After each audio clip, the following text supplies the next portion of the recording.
Thank you for tuning in to No Sudden Moves Radio. And remember, stay on the proven path so you don't risk falling behind. Here at Business Legends, we don't overthink it. Look around and see what everyone else is doing. If it's working for them, it will work for you. Welcome to Wait It Out, where we believe there's no reason to act now. The opportunity will still be there when the timing is better. The age of disruption isn't coming, it's here. And the boldest move isn't following the crowd, it's following your why. I'm Patrick Leddin, and you're listening to Disruption Lab.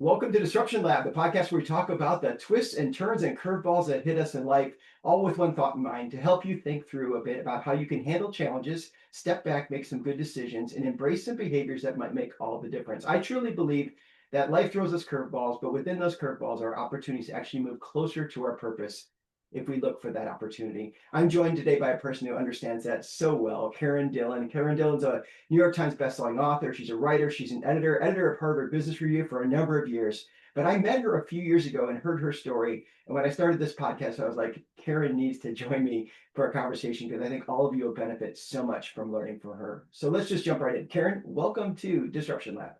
Thank you, Patrick. I'm very happy to be here. So thrilled to have you here. Would you mind? A lot of people know you. I mean, they've read your work. You've been around having an impact on so many lives, but everybody listening may not know that much about you. Would you take us back, tell us a little bit about how you ended up where you are today? Sure. So I was a sort of classic business writer and editor for years. Ultimately, as you mentioned, I was the editor of Harvard Business Review magazine, a job I loved and thrived in and thought was the pinnacle of my career. But a chance encounter with Clayton Christensen, who was one of the most revered and respected business school professors in the world at Harvard Business School, ended up putting my life on a sort of fork in the road in a really dramatic way, a wonderful dramatic way. And because of that chance encounter with Clay, I ended up spending the next decade working on book projects with him, which led to a kind of different existence for me for the past 10 or 15 years. All right, that's the story. That's the one I want to talk about specifically, but let's talk about that. So you were doing, if I remember right, it was like a double issue of the magazine or something like that. Was that what it was? You have an amazing memory. Yes, when I was the editor of Harvard Business Review, we were putting together a special double issue, which is usually, you try to have double the content. It was for the July-August 2010 issue, if I remember correctly. And I was casting around just for an easy extra article because working with academics is always complex and challenging. So I was looking for something easy to fluff out our double issue. And it occurred to me, that was spring when we were working on it, spring of 2010. At that time, it might be very interesting to talk to the soon-to-be graduating class of Harvard Business School because that particular class had applied for business school when the economy was booming. And immediately upon beginning graduate school, beginning at Harvard Business School, the economy fell into a tank. Oh, yeah, the recession kicked in. Yeah, exactly. Yeah. So what occurred to me to ask them was, now that they had had 2 years being somewhat hermetically sealed in the kind of ivory tower of Harvard Business School, knowing what was happening in the rest of the world and the economy, had their own definition of success and how they would measure the success in their life changed at all? Had they recalibrated it as they were going out into the world to pursue whatever the career would be? So I started calling around students to actually ask, just to interview them and see if that was something that they had even thought about. Were they coming out into a different world than the one they thought they'd be coming out to when they applied? And one of my earliest calls was to a guy called Patrick Chun, who was the president of that graduating class, a student. And he told me this really in a really simple way that Professor Clayton Christensen had been asked to speak to the full graduating class. It was a speech, a talk that they initiated with that class of 2010, where they asked their choice of professor to speak to them, or a speaker to speak to them, and that what he had said was really moving to them and that I should talk to Clay. And I honestly didn't click down even a layer or two more than that. I just figured whatever it was, oh, I can turn that into what we call in the magazine business dads and grads, an essay for Father's Day for graduates. It's sort of that time of year when people are looking forward at their life. Whatever it was, it would be kind of a, commencement talk of some sort. Yeah. So I ended up calling Clay's office. I didn't know him personally. I just knew who he was. He was such a lion. And I now know in hindsight how amazing it was that they accommodated me coming to see him pretty much right away. So I got into his office really quickly within a day or two. And I literally just put my little then days digital recorder kind of on the desk in between us. And I sort of said, so what'd you tell the class? What'd you talk about? And what we ended up talking about for the next hour and a half was so resonant in my own mind that as I was leaving the parking lot of Harvard Business School after having that hour and a half conversation with Clay, that I stood beside my car, not clicking the door open to get in my car and drive off, because I kept thinking about what we had talked about. I stood there for really 10 minutes, something like that, thinking about what he had just said. And what he said to me that day ended up beginning a really deep thought process for myself and my husband and my family about what I was doing at the time in my life, how I was spending my own time. And I ended up a year later resigning from the Harvard Business Review, being the editor of Harvard Business Review with goodwill on both sides, and kind of completely disrupting and rebuilding my own life. That, that's so interesting as you're telling me that, because I kind of have a little bit of a parallel thing happening in my world as far as what I'm working on right now, but in disrupting myself. But what I found in the research around disruption was that disruptions can be all sorts of things. They can be small. They can be a conversation for an hour and a half that unto itself in the grand scheme of life is a small amount of time, right? Allotment of time. And it's pretty individualized because one-on-one you're talking to him, all the way up to COVID and something that's ubiquitous Right. and impacts many people. So the interesting thing is, like, it's oftentimes the thing that stops us in our tracks or makes us just reflect and think about, like, are we going in the right path? Is our team going the right way? Is our organization going the right way? Is there something better we can do? And we find that sometimes in those moments, people we call positive disruptors in the book, Karen, are those who might say, you know what, in this moment, I'm going to move toward change. Mm-hmm. Or you might say, actually, that's very interesting. I'm actually going to move towards stability. Mm-hmm. Let that one pass, or use it as an opportunity to actually dig into a deeper purpose. I would imagine yours is a little bit of both, because you went through some changes, but there was also kind of some stability that came from that. Is that true? Tell us the conversation, because I know too much. What did he say? What did he say? I know more than the audience does. Yeah. So as crazy as it sounds, what stopped me in my tracks and then spent the next year thinking about with my husband, we talked about business theory, which sounds so abstract, but it's a really simple way of saying what causes what to happen. How do you make decisions knowing that the decision you're making will cause something to happen? And in particular, the thing that was very resonant for me was we talked about the theory of resource allocation. Again, it sounds so boring, but it was so powerful for me. The simple idea between the theory of resource allocation is that whatever a business may say its strategy is, and everybody has mission statements and visions and the thing that they're trying to accomplish, that doesn't become its real strategy until the everyday decisions about their resources, their employees' time, their financial resources, their prioritization, until those decisions reflect what the strategy is. So strategy is formed in 100 everyday choices, not in the big picture vision that comes down from the C-suite saying this is what our strategy is this year. You cannot have a strategy that doesn't match your everyday actions. And so thinking about that, as Clay had talked to his students about it, and it became powerful for me, was thinking about my own personal resource allocation. If you had asked me at that time, again, peak of my career, what was the most important thing in my life, I would have absolutely told you my family, my 2 children, my husband, my extended family, my friends. But if you then looked at my calendar, not just for a busy period I'd just gotten through, or just get me through this 1 month, or I have a deadline, really for months and months and months on it, probably years, if I'm being honest, there would be nothing in how I chose to spend my time that would say that was really clearly my strategy, was to make my family and the people closest to me most important. And you can, and I did, talk yourself into all kinds of logic about why, well, I have to do this, right? I had to work. It was not just, for fun. I was working to make a living, and it was professionally fulfilling to me. So you justify how you spend your time. But when you think about any discretionary choices you make, staying an hour later, coming home from a business trip I would do this after my kids went to bed because it was less disruptive on the family than the excitement when I came home. Just all of the ways you choose to spend your time and your focus, you know whether or not that your own personal resource allocation is matching what you say is the strategy for your life. And so in that moment, I started questioning my own resource allocation process and what was most important to me. And I was in my mid 40s at that time. And again, I had long conversations, and I talked with Clay about this too. He subsequently became a wonderful friend and collaborator.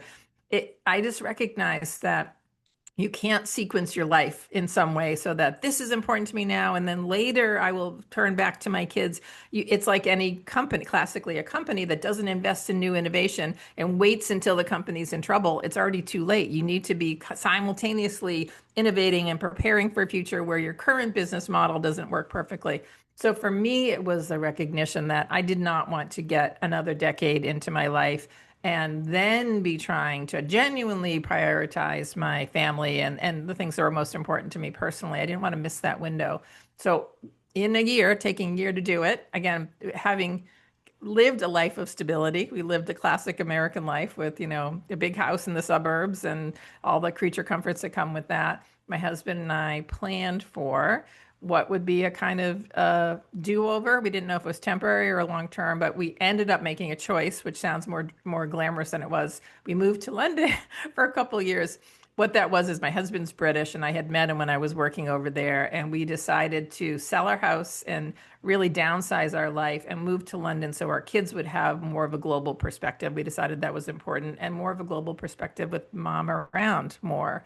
And we lived a very modest life in London for a couple of years until we decided long term, did we want to stay there or move back? And we ended up choosing as a family in conversations with our kids to move back. But the point was we really disrupted our life in search of greater, stronger family stability, which then became a really wonderful basis in the decade that followed for me, still doing work that mattered for me. I just ended up doing work in different ways. When you were going through the process of that year, kind of planning for that transition, did you already start rethinking where you were spending your kind of like the traditional thing where people say, like, if you want to see what people really care about, like look at their checkbook and look at their calendar. Yeah. Did you find even in that year's time that you started reprioritizing things, or was it more in your mind like, okay, 1 year, at the end of the year, we're going to rip the bandage off. Between now and then, I'm just going to be Karen the way Karen's been. No, I started having asked myself that question and having had that kind of, my aha moment in the parking lot. It made me very conscious of all the choices that I justified to myself. Again, nothing was terrible in my life. I had a good relationship with my kids, but it was the relationship as a mom who works a lot and is looking at her phone a lot, and they knew it. And I think the single biggest change I made right away, and it got better as time went on and we actually replanted our life, is I became very conscious of being truly present with the people in my life that I cared about when I was with them. And it's funny now, but I don't know why I thought it was funny at the time. It's funny now in hindsight. I didn't think it was funny at the time. I actually wrote an article at the height of all of that before I ended up choosing to leave Harvard Business Review. I wrote an article called Confessions of an Unrepentant BlackBerry Addict. And it was talking about how I actually was able to juggle work-life balance because if I knew I could not be missing any messages on my BlackBerry was the new cool technology at the time. That was very relaxing to me. And I actually figured out how in our living room where our television was, I figured out how you could place the phone right at eye level. And in those days, BlackBerry, if you had it on its side, you would see, I think, a red light when there was an email or a green light. I can't remember which. And so, I knew there was an email, so I wouldn't have to say anything, but I'd go grab it. And in hindsight, I realized my kids were very aware that I was not subtle about anything. So I chose to immediately start trying to be with you when I'm with you and listening to you when I'm listening to you and caring about the conversation. Not even just that subtle thing was, I think, a really enormous change in that year. And then I hope I've continued it from there. Well, that's one of the reasons I want to ask you that, because I can imagine there may be some people going, gosh, this, I hear what Karen's saying, and I can kind of feel that moment right now as I'm listening to this. I'm in the parking lot and I don't know what to do. Open my car. I'm just standing here. But then if they hear you go, and then a year later I moved to London, they missed the chance to recognize like that there were small steps you started to make along the way, right? That any of us can do regardless of our situation, where you can say, I'm actually going to be present with people. I'm going to put my phone away. I'm going to do whatever it might be. Not that I'm not the first one who doesn't do these things too. I mean, they're very tempting. They're very seductive. We all get drawn in. There's a lot of people trying to make us addicted to those things, right? So right. And it is.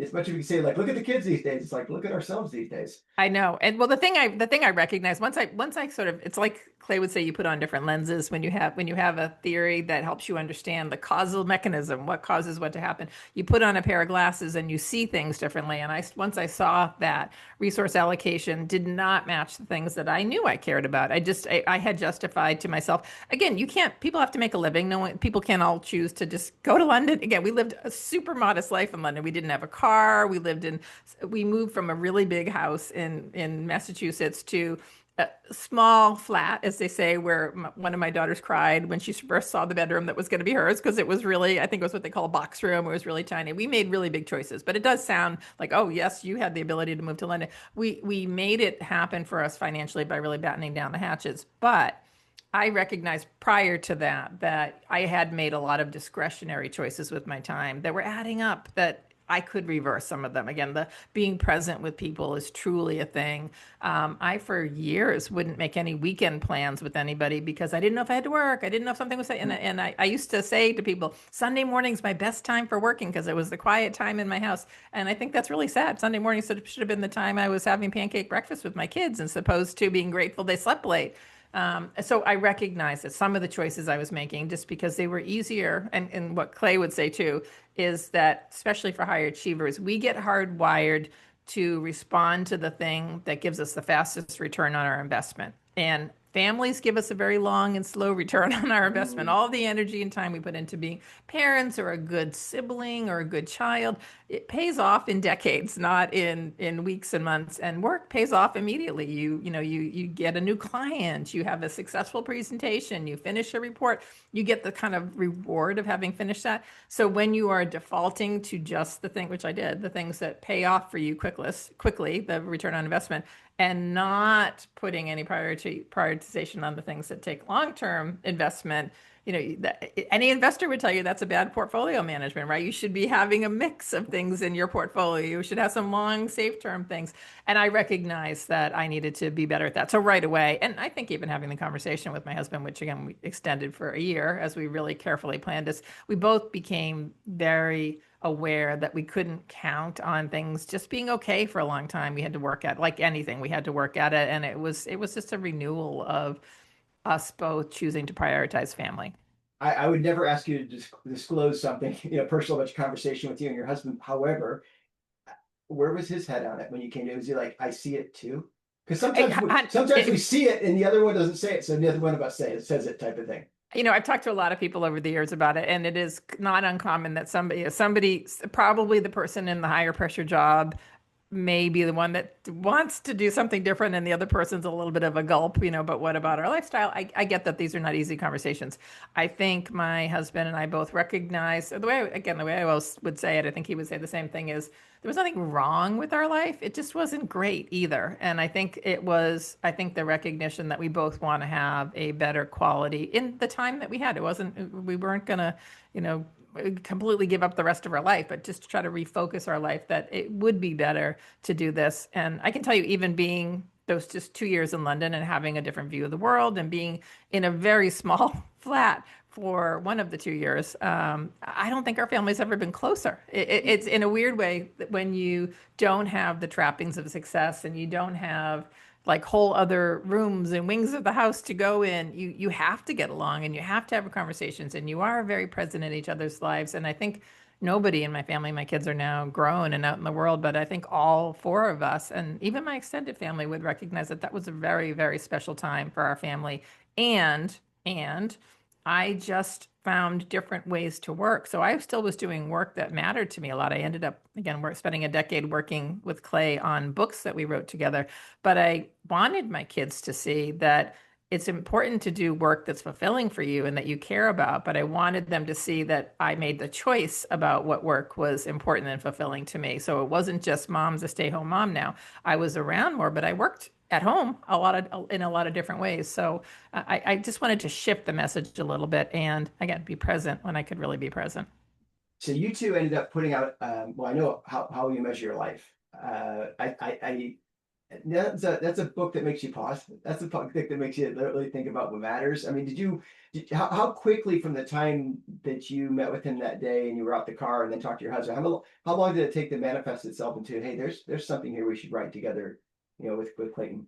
So the story's complex in an interesting way. When I met with Clay the first time to talk about what I was hoping would become an article in Harvard Business Review, and it did become an article in Harvard Business Review in that July-August issue, he was recovering in remission from an aggressive form of cancer, the type of cancer that had actually killed his dad. So it was sort of a powerful moment for him personally, and that's part of the reason why the students wanted to have him speak, because Clay had that kind of last lecture quality in him. I want you to know, you students, to make sure you make good choices in your life to live a great life. So it was a very special opportunity to work with him on that article. The article came out in that July-August issue, and it went viral, which was early in those days for things to go viral. I think it was the first air quotes viral article that Harvard Business Review Online had. And so it went around the world really quickly, started getting tons of mail. Clay started getting lots of contacts. And then Clay, almost immediately after that happened, Clay had a stroke. So Clay, in the stroke, lost the ability to speak and write, not think. His mind was great, but communicate, basically. And so he suddenly has this huge viral hit on his hands, and publishers kind of clamoring at the door, let's turn this into something. And he's lost his ability to write and speak. And he was beautiful at both, in his prime. And it took a while for him to get to the point where he could even communicate in the way he wanted to. And he worked on it for years. And he asked me fairly early on, would I work with him on that project? And it took me a year to get to the point where I didn't see how I could do it in my job, at a full-time job. But it took me a year to get to the point where I decided to take the leap. And so going to London wasn't about the ability to do that, but it synced up really nicely. So I worked on the book virtually with him from London for much of the time we worked together. So within a year, we were working on the book in earnest, and the book came out shortly, like a year after that. So over the course of 2 years, it went from this one conversation in his office to some serious health challenges on Clay's part to my actually feeling really compelled to help him. I felt like he and I just had a really great form of communication, and I started to feel like my fingers on the keyboard were expressing him, and that was a gift I thought I was given by working with him. And so 2 years later, the book came out, and that began again a decade of collaborating on a couple different things together. Yeah, that book really took off, didn't it? I mean, it did. It hit the New York Times bestseller list really quickly, and I was living overseas when that happened. It didn't quite click to me what a big deal that was. I was sort of out of the loop of it, and in hindsight, I realized that was a really big deal, and that was wonderful. It really did take off. Yeah. And how is that?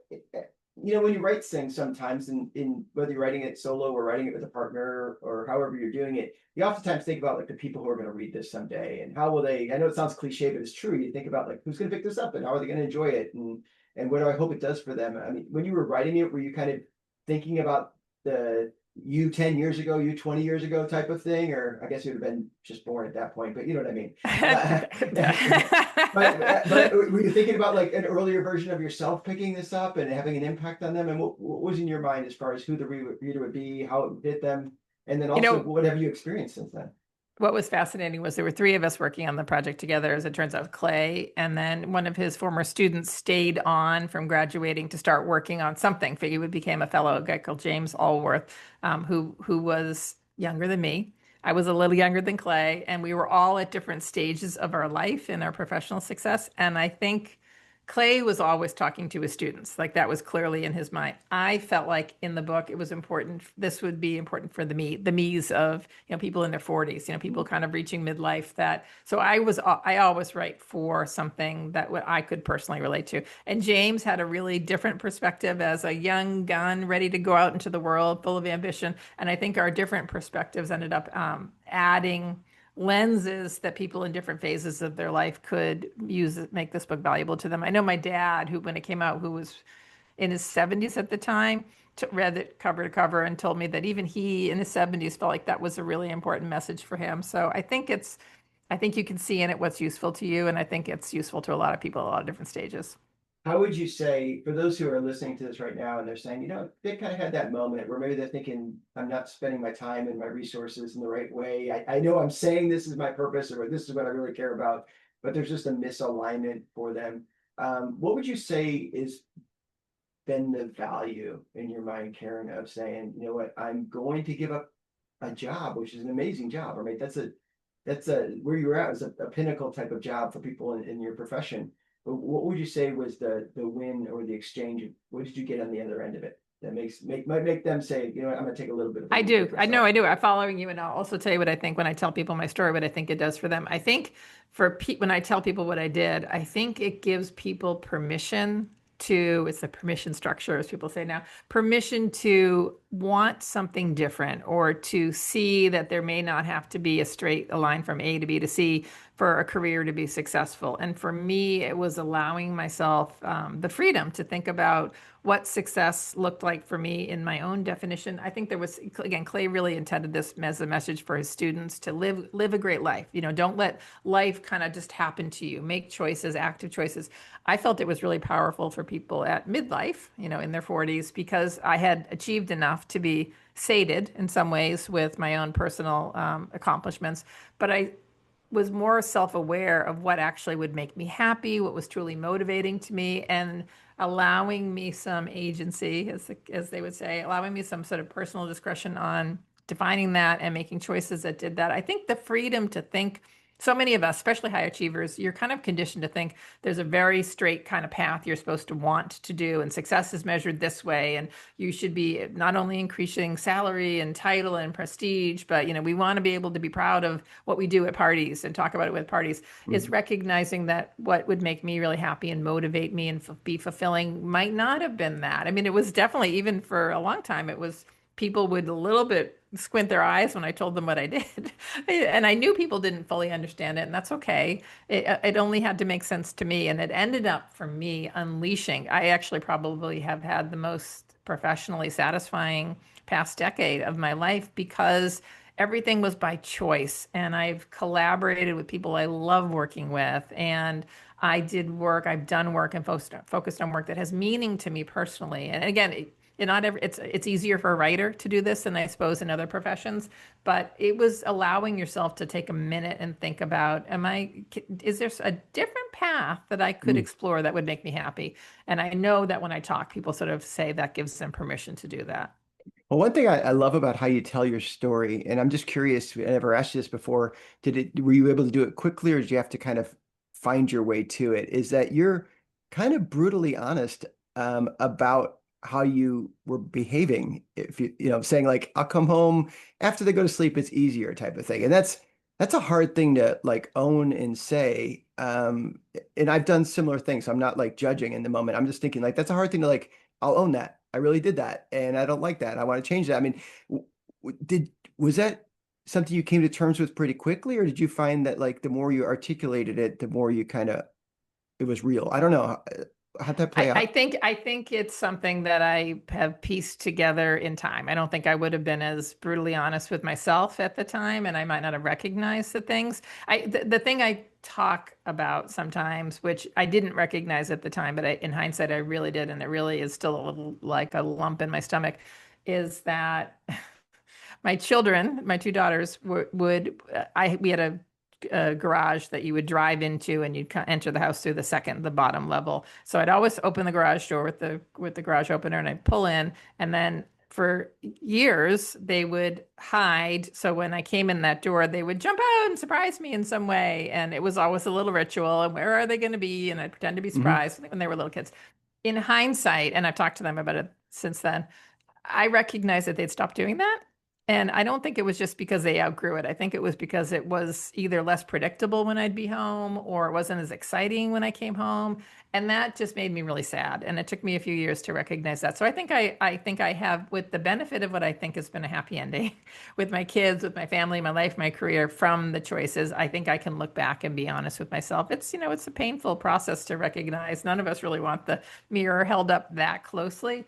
I recognized first the consequences of my choices, and then probably over time, I recognized my own responsibility for those choices, and I tried to be better. Nobody's perfect. I still struggle. I'm a yes person. Everything excites me. I like to say yes to lots of projects and ideas, and I still have to. I've instituted in my life a 24-hour sleep on it rule because I would say yes to everything anyone asks me to do with them, collaborate, because I think everything's fun and exciting. Everything interests me. I have the energy for everything. And I recognize that I need to sleep on it and think about, do I really have the time? What is the consequence of doing this? What becomes a lower priority when I do that? And I've done that just to stop me from saying yes so easily so I can try to live up to my own ideals of how I spend my time, my energy, my resources. But, it's a struggle. It's still a It's struggle, and tough. it comes from a good place. That's a tough one. I'm probably classic in some ways around. I'm the youngest of five kids, and I do have a pleasing component to me. I like people to be happy, and I like people to enjoy being around me or working with me or whatever it might be, which will call and I like trying new things. So those two things will line Yeah. me right up to say yes to all sorts of stuff. Yeah.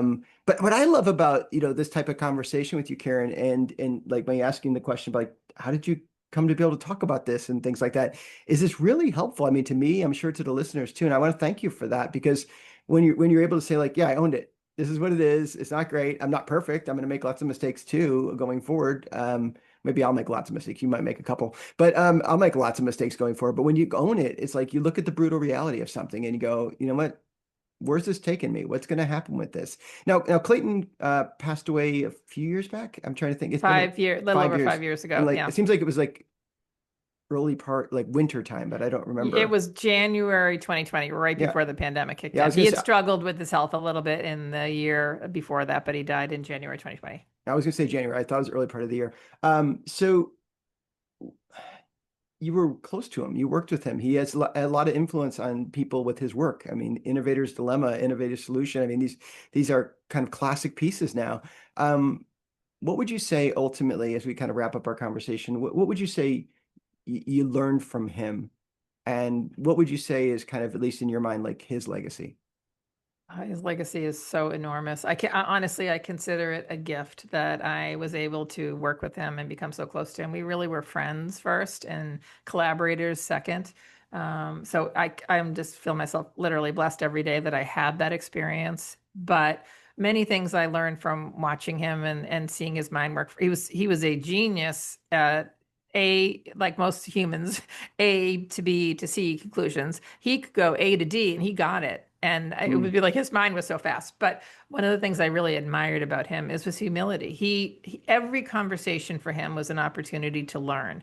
And so whenever you would be in a conversation, and I watched many great and good come and literally line up outside his office or call wanting to talk to him, he was fully present in that conversation, and it was an opportunity to learn. And he might see the A to D because he had that conversation. So just his humility for a guy of that stature, he was always a learner. He was an idea enthusiast too. I used to joke that he was addicted to ideas, so he had to put boundaries in his life so that he would get home for his priorities. For example, he used to keep a jar of peanut butter by his desk, and that was partly because he knew that if he got up to wander around and find food someplace, he might get engrossed in conversations and not find himself going home when he wanted to be home for his family. That's one thing. But he was honestly just a really good man. And to see a person of that level of success and acclaim and respect be just a really good human being, you don't have to be a jerk to be such a good guy. I just consider it, again, just watching someone of that intellect and status and respect be a good human to all the people around him. He made everybody's work and life better, and that made him happy. That made him happy. And that was just really fun to see. Well, I can echo that sentiment. You're a really good person, and so much success in life, so many lessons learned, and a willingness to, jump on a call with me and share those thoughts with the listeners. I really appreciate, and your legacy is strong. That's for sure. It's such I'll say it's a blessing to have you in my life. I really like getting to know you, Karen, over the years, and a chance to share what you've learned with the listeners is wonderful, because I know a lot of us are facing those challenges where our priorities kind of go out of whack. And we say, oh, we care about this, but then when we look at the calendar, it's like, yeah, I don't give it any time. Yeah. I think that, encouraging all of us, myself included, front of the line, to just pause sometimes and say, okay, do I have my priorities in the right place? Well, Karen, thanks so much for joining us. And thanks to everybody listening today, as we talked a little bit about disruption and how sometimes a conversation with a really smart person can cause you to hit pause and go, you know what? This is not going right. It's right on paper. It looks great. It sounds great at the party sometimes, but ultimately this is just not me. This is not the life I want to live, whatever that might be. And that's all at the end of the day we want to help all of you do, is live the life you want to live. As James Patterson said when he first talked to my class, Karen, I didn't tell you this, but he started out by asking the students, are you living a good life? And I think it's a great question. It's one that sometimes seems overly simplistic. We'll kind of go, oh yeah, I am, but are you really? So folks, I'll leave you with that question. I'll leave you with the idea, pick up a copy of How Will You Measure Your Life, and everything else Karen has done, because you'll be so much better because of it. I'm Dr. Patrick Leddin. That's all I have. Go make it a great day.